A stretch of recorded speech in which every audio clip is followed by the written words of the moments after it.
Lula da Silva realizou hoje sua primeira viagem como presidente ao Rio de Janeiro. Foi prestigiar a posse do camarada, companheiro e correligionário Aloísio Mercadante, à frente do BN10. Ele que coordenou o programa de governo de Lula da Silva. E a lei das estatais é clara: quarentena de 3 anos. E tivemos aí poucos meses. A Câmara dos Deputados até aprovou uma alteração indecorosa, absolutamente vergonhosa, da lei das estatais, buscando a flexibilização. Inclusive, a mudança foi batizada de Lei Mercadante, que era para beneficiá-lo. Só que, no Senado, o assunto não foi objeto de apreciação, muito embora, assim como na Câmara de Arthur Lira, lá no Senado, de Rodrigo Pacheco, também da parte dele havia interesse de atender o Palácio do Planalto. Mas não havia clima no final do ano passado para essa aprovação. Mas mesmo assim, deram posse a Aloísio Mercadante no BN10. Aliás, isso ocorreu também na Petrobras. Também foi empossado o novo presidente sem amparo legal. No máximo, eles conseguiram uma manifestação do Tribunal de Contas da União assegurando a possibilidade da investidura. Inclusive temos aqui a matéria do Senado, mostrando que o Senado deve analisar a mudança da lei das estatais. Só que o Mercadante já foi empossado. E aí?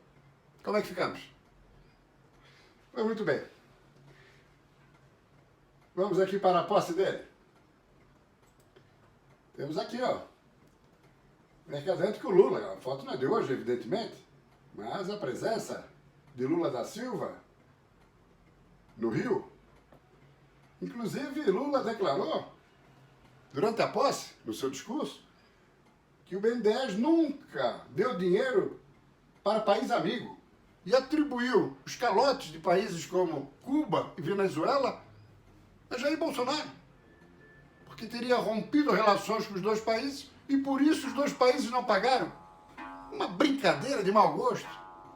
Ele tem uma verdadeira fixação por Bolsonaro, que está alijado do processo, está no exterior, está em baixa, mas o presidente não o tira de seus pensamentos.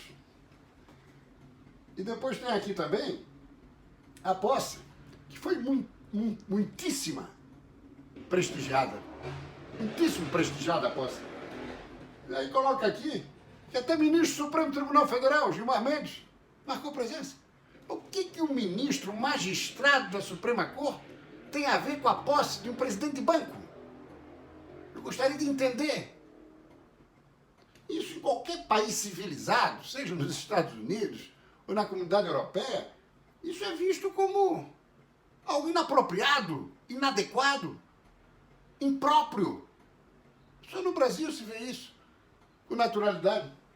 Mas lá estavam, além de Gilmar Mendes, também o presidente do Tribunal de Contas da União, a instituição que deu um parecer avalizando a investidura de Mercadante.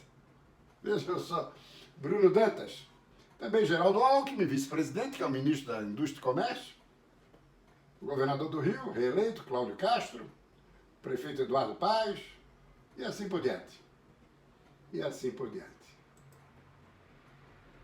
Mercadante, no seu discurso, disse o seguinte: que a ideia é atuar para socorrer os vizinhos, os países vizinhos, as repúblicas canhotas democráticas da Venezuela, que navega em mar de almirante e céu de brigadeiro. Sem falar na Argentina. Cuba, então, não tem nem o que se falar. Vamos atender os vizinhos. Quer dizer, vão atender os países vizinhos antes de pensar em financiar obras no Brasil? Dá para entender um negócio desse? E, finalmente, as notícias de que senadores articulam uma lei para proibir empréstimos do BNDES a projetos no exterior. Simplesmente proibir. Se tem uma articulação nessa direção, é pouco provável que a alteração aprovada na Câmara venha a ser ratificada no Senado.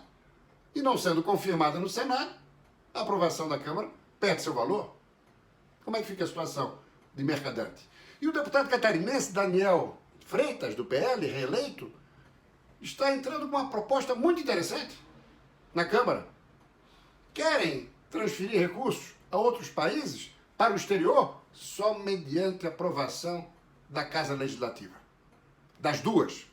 Não só da Câmara, do Senado também. Vamos ver, talvez a proposta de Freitas, Daniel, junto com essa iniciativa dos senadores, possa se resumir essas duas propostas numa única para estabelecer um freio e dar uma puxada na arrumação, no freio de arrumação desse governo que parece que não toma jeito. Não toma jeito. Inscreva-se no nosso YouTube, compartilhe nossos conteúdos e também, claro, dê uma olhada no blog e nas nossas redes sociais. É isso aí.